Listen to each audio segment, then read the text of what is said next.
बिस्मिल्लाहिर्रहमानिर्रहीम। अस्सलाम वालेकुम नाज़रीन, उम्मीद करता हूँ आप तमाम लोग खैरियत से होंगे और जहाँ जहाँ पर आप लोग मुझे देख रहे हैं, सुन रहे हैं, आप तमाम लोगों को जुमा मुबारक। इस ब्लॉग के अंदर एक हॉट इशू या हॉट टॉपिक आजकल बना हुआ है। पाकिस्तान तहरीक इंसाफ की कारकर्दगी क्या थी, उन्होंने कितनी यूनिवर्सिटीज़, कितने अस्पताल बनाए, तो वो कुछ डिटेल्स तो मैंने मंसूर अली खान साहब के शो में डिस्कस की थी और उन्हीं का आगे तसलसल या उसकी जो फर्दर ब्रेक डाउन है कि कहाँ कहाँ पर यूनिवर्सिटीज़ हैं, कुछ मैं आपके सामने रख देता हूँ।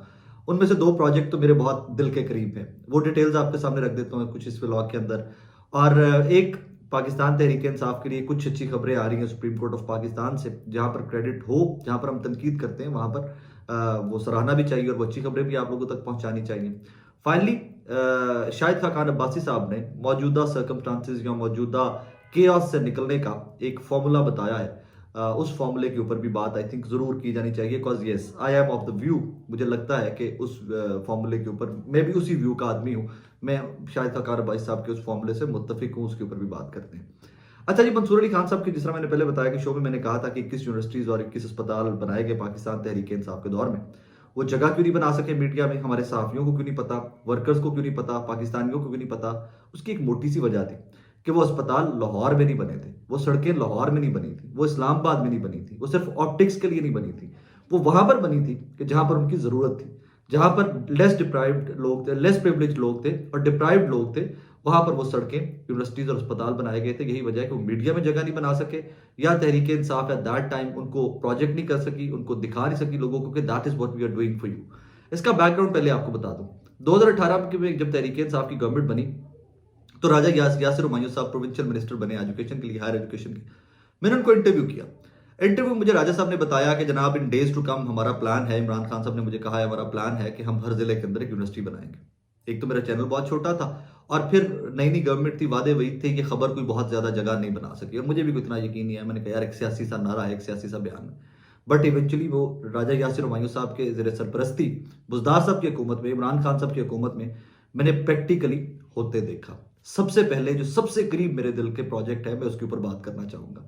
यूनिवर्सिटी ऑफ हाफजाबाद और यूनिवर्सिटी ऑफ हाफजाबाद और हाफजाबाद का अस्पताल। हाफजाबाद मेरा नेटिव एरिया है, आप लोगों में ज्यादा लोग अब तो जानते होंगे क्योंकि मैं अक्सर जिक्र करता रहता हूँ। मैं जाती तौर पर जानता हूँ बेतहाशा नौजवान जो बहुत काबिल थे, जो जिंदगी के अंदर बहुत कुछ कर सकते थे। छोटा जिला है, फाइनेंसेस बहुत ज्यादा लोगों के पास नहीं होते थे।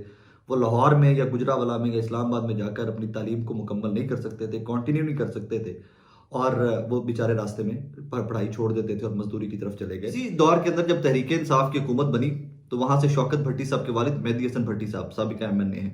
और मजे की बात यहां पर यह, मुझे इजाजत दीजिए ये भी ऐड करने की कि मेहदी हसन भट्टी साहब खुद कोई बहुत ज्यादा क्वालिफाइड आदमी नहीं है, बहुत ज्यादा पढ़े लिखे आदमी नहीं है, लेकिन उनको तालीम की अहमियत का और अपने ज़िले में सेहत और तालीम की अहमियत का इस हद तक अंदाज़ा था कि उन्होंने दिन रात मेहनत की थी यूनिवर्सिटी ऑफ हाफजाबाद और हाफजाबाद में एक बड़े अस्पताल के लिए। और मैं उसका गवाह हूँ, बिकॉज मैं तब सीएम ऑफिस भी कवर करता था, अक्सर सीएम ऑफिस के इवेंट्स में और सीएम ऑफिस की हैपनिंग में जाता था बुजदार साहब के दौर के अंदर। तो मैंने इन बाप बेटे को उस यूनिवर्सिटी ऑफ हाफजाबाद और अस्पताल के लिए मेहनत करते देखा।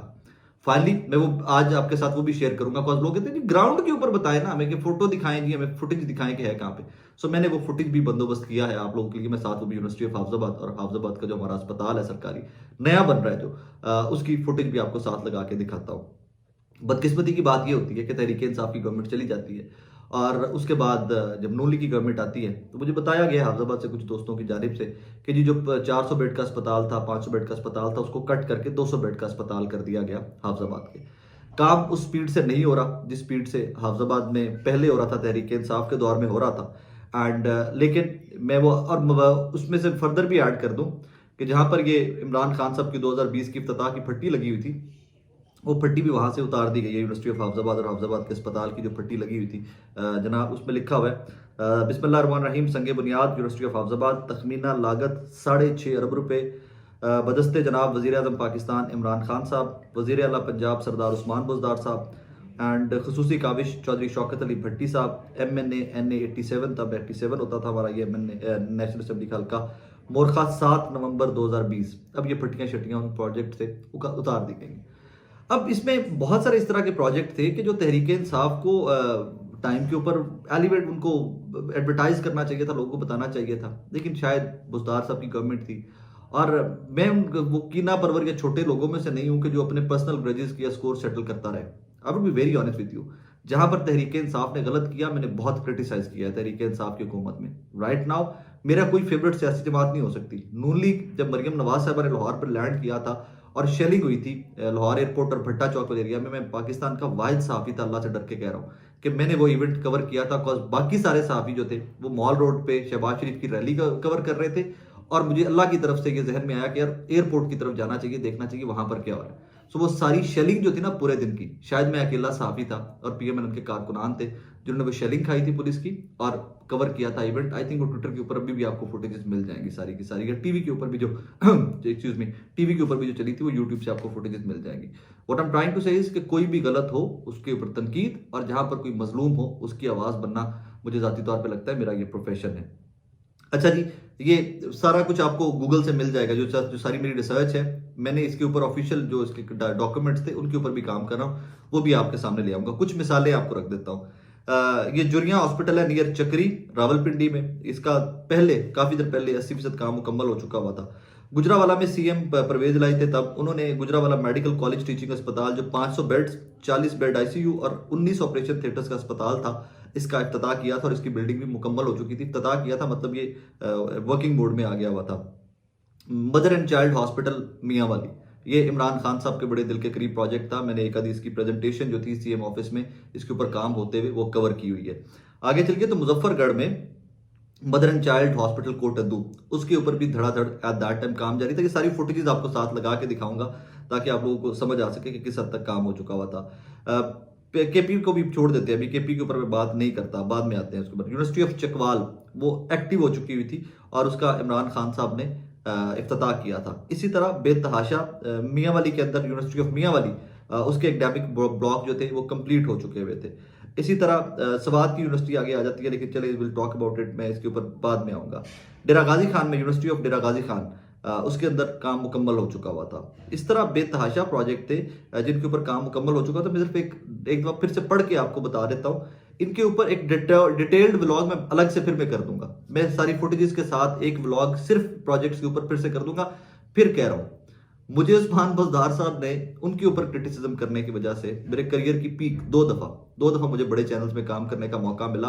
बड़ी मेहनत के बाद 2 दफा मुझे उस्मान बुज़दार साहब ने नौकरी से निकलवाया था। लेकिन फिर वो कहता हूं कि जो किसी का क्रेडिट है, हाँ उनके हल्के में शो किया था जिसकी वजह से मुझे नौकरी से निकलवाया गया था। लेकिन उस हल्के में जो काम हुए थे सारे के सारे काम बताए थे कि यार उस्मान बुज़दार ने ये भी किया, उस्मान बुज़दार ने ये भी किया। मुझे उनकी गवर्नेंस से बहुत सारे इश्यूज थे, मैं बड़ा सख्त नाकिद था उस्मान बुज़दार का। मुंह पे खड़े होकर प्रेस कॉन्फ्रेंस में और उनके ब्रीफिंग में कहा करता था कि आप काम ठीक नहीं कर रहे। शायद कोई उनको नागवार गुजरा होगा, लेकिन जो काम हुए हैं उसका क्रेडिट तो देना चाहिए। और अगर मैं क्रेडिट नहीं दूं तो मैं अपना पर्सनल बुगज रख के बैठा रहूं तो शायद मैं बहुत ही छोटा इंसान हूंगा। इसी तरह जनाब जेलम यूनिवर्सिटी थी, Baba Farid university Pakpattan, university of Taunsa, university of Layyah, Indus university Rajanpur, university of Hafizabad, UET Sialkot की बड़ा प्रोजेक्ट है, सबड़ियाल के साथ बन रहा है ये भी। और DG Khan women university, Baba Guru Nanak university Nankana साहब, यूनिवर्सिटी ऑफ चकवाल फंक्शनल हो चुकी थी क्योंकि राजा यासिर हुमायूं साहब खुद इस यूनिवर्सिटी इस चकवाल सिटी के थे। कोसार यूनिवर्सिटी, यूनिवर्सिटी ऑफ दी, ये आगे फर्दर फिर केपी में चला जाता है। और इसी तरह के बेतहाशा प्रोजेक्ट थे। अब इसके अंदर काम की स्पीड क्या है, कितना स्लो कर दिया गया है, ये एक जेर बहस मामला है। क्योंकि हमने इसी पंजाब के अंदर ये भी देखा हुआ है कि परवेज इलाही साहब ने वजीराबाद के अंदर कार्डियोलॉजी बनाया, हॉस्पिटल दिल का अस्पताल बनाया बहुत बड़ा। शहबाज शरीफ साहब आगे आ गए, काफली के दौर के बाद शहबाज शरीफ साहब वज़ीर आला आ गए, उस अस्पताल को बने हुए को रोक भी दिया गया, उसकी मशीनरी भी उठाकर शिफ्ट कर दी गई और बड़ा जुल्म किया गया उस अस्पताल के साथ। हालांकि उस सारे एरिया में, गुजरात में, हाफजाबाद में, वजीराबाद में, इन तमाम एरिया, मंडी बहाउद्दीन, इवन गुजरावाला के लोगों को भी एक बहुत बड़ी सहूलत से महरूम कर दिया गया था। इसी तरह बहुत सारे प्रोजेक्ट हैं जो तहरीक इंसाफ बेचारी हाईलाइट नहीं कर सकी। और पता नहीं हाईलाइट इसलिए नहीं हो सके कि उस्मान बुज़दार साहब थे या ये इतने दरवेश और इतने मलंग लोग थे कि ये हाईलाइट करना नहीं चाहते थे। ठीक है, खैर उनके उनके अपने मामलात हैं, बट जो फैक्ट्स हैं मेरा वो काम है रिपोर्ट करना सिर्फ। आगे बढ़िए तो तहरीक इंसाफ के लिए कुछ अच्छी खबरें सुप्रीम कोर्ट से आ रही हैं। कल भी हमने देखा सनाउल्लाह मस्तीखिल साहब को इजाजत मिल गई इलेक्शन लड़ने की। इसी तरह आज परवेज इलाही साहब को सूबाई सीट के ऊपर जो पाकिस्तान तहरीक इंसाफ पंजाब के सदर हैं उनको इजाजत मिल गई। मेजर ताहिर सादिक साहब परवेज इलाही साहब के ही रिश्तेदार हैं, इनको इजाजत मिल गई आज सुप्रीम कोर्ट से इलेक्शन लड़ने की। और उमर असलम साहब जो खुशाब से इलेक्शन लड़ते हैं पाकिस्तान तहरीक इंसाफ के रहनुमा, इनको भी इलेक्शन लड़ने की इजाज़त मिल गई है। इससे इस मतलब इससे कोई बहुत ज़्यादा कहते हैं ना कि इफ़ेक्ट क्या होगा इसका? तो इफ़ेक्ट बहुत ज़्यादा होगा। रीज़न कि जब हेवी वेट्स इलेक्शन में उतरते हैं तो उन हलकों की, उन ज़िले की सियासत, जो डिस्ट्रिक्ट है स्पेसिफ़िक, जहाँ-जहाँ से ये पॉलिटिशियन होते हैं, उनकी पॉलिटिक्स का रुख बदल जाता है, वहाँ की हवा बदल जाती है कि यार वड्डेचोर साहब तो लड़ रहे हैं, तो ਇਹਦਾ मतलब इन्होंने जित भी जाना है। सो ये बहुत सारी इस तरह की हमारी जो डोमेस्टिक पॉलिटिक्स है, उसके अंदर मामलात इस किस्म के चलते रहते हैं। यहाँ पर जस्टिस असद मनल्ला साहब के रिमार्क्स को ज़रूर याद रखिए। उन्होंने कहा कि बज़ाहिर लग रहा है कि आरओज़ की तरफ से और ये सारा मामला जो है, ये सिर्फ एक सियासी जमात के खिलाफ किया जा रहा है और उसका नाम है तहरीक इंसाफ। खैर, दैट्स हाउ इट इज़। आखिर में एक स्टेटमेंट गुजरी मेरे नज़र से शाहिद खाकान अब्बासी साहब, साबिका वज़ीर आज़म पाकिस्तान की। शाहिद खाकान अब्बासी साहब कहते हैं कि ये वो वक्त आ गया हुआ है कि अगर पाकिस्तान को हमने इस भंवर से निकालना है तो 7-8 लोग, जो रेलिवेंट लोग हैं, chief justice, chief army staff, political parties के से जो सारे सरबराहान हैं, इन तमाम लोगों को इकट्ठे बैठकर कोई ना कोई सलूशन निकालना पड़ेगा। मेरे नज़दीक इससे बेहतर सलूशन नहीं है। हाँ, आप इसकी आईनी हैसियत के ऊपर कि कैसे आर्मी चीफ या कैसे चीफ जस्टिस ऑफ पाकिस्तान बैठ सकते हैं इस तरह की सियासी मीटिंग के अंदर, तो हुजूर वाला इस टाइम के ऊपर सियासी मीटिंग से ज़्यादा आपको पाकिस्तान को इस भंवर और इस गर्दाब से निकालने की ज़रूरत है। और इसमें कोई बुराई नहीं है कि अगर पाकिस्तान के सारे बड़े इकट्ठे बैठ जाएं एक दफ़ा, और इकट्ठे बैठना चाहिए। जिस हद तक नफरतें बढ़ गई हैं, जिस हद तक दूरियां बढ़ गई हैं, जिस हद तक वोटर और पाकिस्तानी डिवाइड हो गए हैं, अगर ये नफरत यूं ही बढ़ती रही तो आपको आइडिया नहीं है कि इसमें पोस्ट इलेक्शन इसके आफ्टर शॉक्स किस किस्म के आएंगे। क्या तहरीक इंसाफ अगर सारी सीटें जीत जाती है या ज्यादा सीटें जीत जाती है, तो डू यू थिंक सो कि पीएमएल बड़े सुकून से बैठ जाएगी, या पीपल्स पार्टी बड़े सुकून से बैठ जाएगी? चले पीपल्स पार्टी जीत जाती है तो डू यू थिंक सो, या यहाँ पर मैं इतने नाइव हैं कि हमें लगता है कि जी बाकी सब कहेंगे जी इतनी मजबूत जमहूरियत है, देखिए जी वो जीत गए, ओके फाइन, आप हुकूमत करें, हम अपोजिशन में बैठेंगे। नून लीग जीत जाती है तो तहरीक इंसाफ और पीपल्स पार्टी चुप करके बैठ जाएंगे? ऐसा कुछ नहीं होने जा रहा। बहुत शोर मचाएंगे ये लोग एक दूसरे के खिलाफ। ये टाइम की ज़रूरत है, वक्त की ज़रूरत है कि तमाम लोग इकट्ठे बैठे पाकिस्तान का सोल्यूशन निकालें। और इसमें पाकिस्तान की सबसे बड़ी सियासी जमात, उसका सरबराह इमरान खान भी होने चाहिए, नवाज शरीफ साहब भी होने चाहिए, शाहिद खाकान अब्बासी साहब जैसे लोग जो मिडल वे निकालने का, जो इकट्ठे बिठाने की बात करते हैं, इनको भी बैठना चाहिए। तमाम लोगों को बैठकर पाकिस्तान की बेहतरी के लिए, पाकिस्तान के सियासी हालात को नॉर्मलाइज करने के लिए आगे बढ़ना चाहिए। आखिर में मेरी एक दरख्वास्त है आप लोगों से, बार बार कहता हूं कि मेरा किसी सियासी जमात से कोई हमदर्दी नहीं है। सच पाकिस्तानी हूं, साफी हूं, पाकिस्तानियों की बात करता हूं, जो फैक्ट लगता है, जो ठीक लगता है, उसके ऊपर बात करता हूं और खुल खुला के करता हूं और फर्दर भी करता रहूंगा। खुदारा तमाम सियासी जमातों के वर्कर उन लोगों से अपने आप को दूर रखें कि जो सिर्फ आपको इश्तियाल दिलाकर, आपको गुस्सा दिलाकर, थोड़े से डॉलर्स के लिए, थोड़े से रीट्वीट्स के लिए, थोड़े से व्हाट्सएप के स्टेटस शेयर होने के लिए इश्तियाल दिलाते हैं और पाकिस्तान के हालात को ख़राब करते हैं। आपके पास सबसे बड़ी ताकत आपके पास वोट की ताकत है। उसको 8 फरवरी को इस्तेमाल कीजिएगा। आपके पास वाहिद ऑप्शन पाकिस्तान को बदलने की, इसके मुस्तकबिल को सिक्योर करने की वोट की ऑप्शन है। उसको सोच समझ कर इस्तेमाल कीजिएगा, जहां मर्जी इस्तेमाल कीजिएगा, लेकिन उसको बहुत सोच समझ कर इस्तेमाल कीजिएगा। अपना बहुत सारा ख्याल रखिएगा, तो में याद रखिएगा। यट अगेन आप तमाम लोगों को जुमा मुबारक।